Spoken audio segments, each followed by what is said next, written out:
Joining me now on this debate, Kelsey Bolar of the Independent Women's Forum and Heritage Foundation, along with Democratic strategist Shafar Jeffries.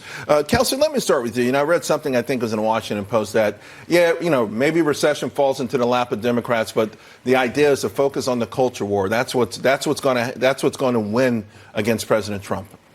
The culture war is certainly important on both sides, and both sides have an opportunity there. Part of President Trump's support comes from voters who are sick and tired of being told what kind of straws they can and can't use, that due process doesn't matter, as we saw play out in the Kavanaugh hearings, what types of cars that they can and can't drive, what types of pronouns they can use. So President Trump has an opportunity to highlight that. He is a fighter in that regard. I think he does need a strong economy backing him up.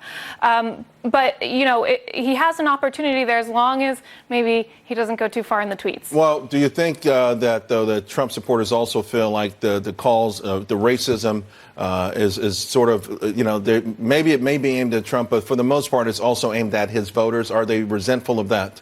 They take those charges very personal. There's really no worse insult in this country than to be accused of being a racist. And when you actually talk to voters and learn why they support the president, most often it comes down to his policies, many of them economic, which is why, again, a strong economy is perfect. So absolutely, I don't think playing the race card is a good strategy for Democrats. Shafar?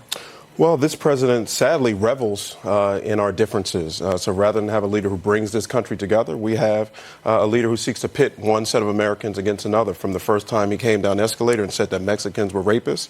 How did that pit Americans against each other? Because Mexican-American... When he was saying that Mexico sends, the worst people here, how would that offend an American? Because it totally offends Mexican-American immigrants when he says that certain Americans who came from what he calls shithole countries, when he says certain people should go back to their countries, he revels in cultural differences. And it's shameful. Our country's at its best when we come together to solve our common problems. And we have a leader who wants to pit us against one another. And that's simply shameful. And that's precisely why 60% of Americans saying he's tearing this country apart. I absolutely disagree. The president has made it his mission to bring unemployment rates down and payrolls up, specifically for Americans who are struggling. The bottom 20%, many of those are minorities. That is something he is very proud of, and luckily we still have that in our economy right now.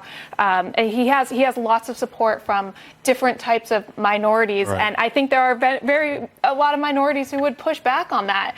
Well, on that note, listen. I know you use the S word. That was the president used that. I know, and you said it was deplorable. You hinted that it was deplorable, and so repeating it obviously wasn't the nicest thing to do. I just wanted to let the viewers know we did want to acknowledge if anyone was offended. That wasn't the point. That I think you were trying to make a different point, but we have to point that out to the viewers as well. We're out of time. Kelsey, it's great seeing you in studio. Shafar, it's great seeing you as well.